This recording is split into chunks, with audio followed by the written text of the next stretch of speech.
finally the results are out and the BJP-led NDA has won a remarkable victory, one that can be compared to the victory of the Congress party in 1984. To discuss the implications of this verdict, I have with me Sukumar. So Sukumar, the first question is, what does this verdict mean? It means that after a long time, India will have a very, very stable government. For a long time, India has only seen coalitions. And many people had sort of assumed that we've moved to a coalition era, that it would be very difficult for any single party to go past the halfway mark in parliament. The BJP has done it, surprisingly, because everyone expected them to win. No one expected this margin of victory.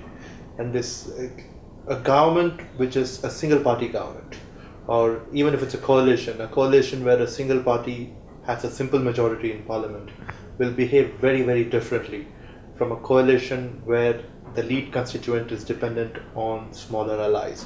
And I think we're going to see a lot of that. Right, and earlier this day we saw the Sensex hitting almost the 25,000 mark. How do you think this verdict is going to affect the markets and the rupee?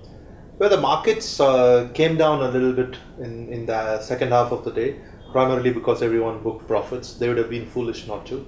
But I think what we are seeing, and we've written about this in Mint, is that we are at the beginning of a secular bull run. So we will see the markets climbing steadily. Of course, it also means that we need to see significant improvement in some of the fundamentals. But you look at most emerging markets, they've done quite well this year. For at least the first half of the year, India has been a laggard as far as emerging market indices are concerned. I think it's no longer going to be a laggard. It might actually set the trend. Several brokerages will probably go even more overweight on India than they already are. So you will see an increase in allocations, you will see more money coming in. As far as the rupee is concerned, it will show a trend, and I think it's a disturbing trend to appreciate, because if the rupee appreciates at this stage, it means your exports become less competitive. I do think the rupee can get stronger, but only provided we address a lot of supply side issues, we address a lot of issues related to manufacturing, we make sure that there is a revival of sorts in manufacturing, in some of the export-led businesses, and then you're no longer competing so much on price, you're competing on other factors. Price will still be important, at which point probably the rupee can appreciate a little bit. But right now, I think 50 to 60 is probably the Reserve Bank of India's comfort level.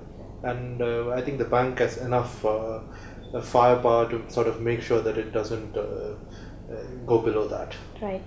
And in terms of reforms, what sort of reforms do you think we can expect in governance as well as economic policy?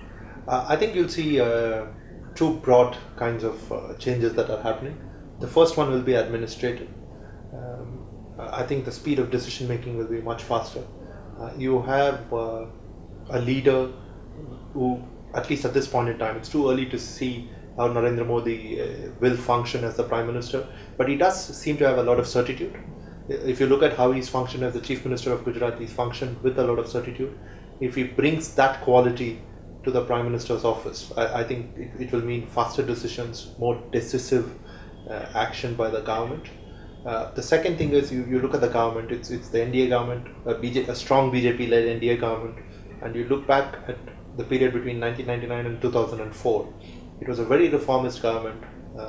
They did a lot of interesting things. Disinvestment was one. The telecom revolution really took off when these guys were in charge. You will see a lot of those things beginning to happen. Great. Thank you so much for your perspective, and we should continue this conversation on Live Mint. Keep watching Headspace. Thank you.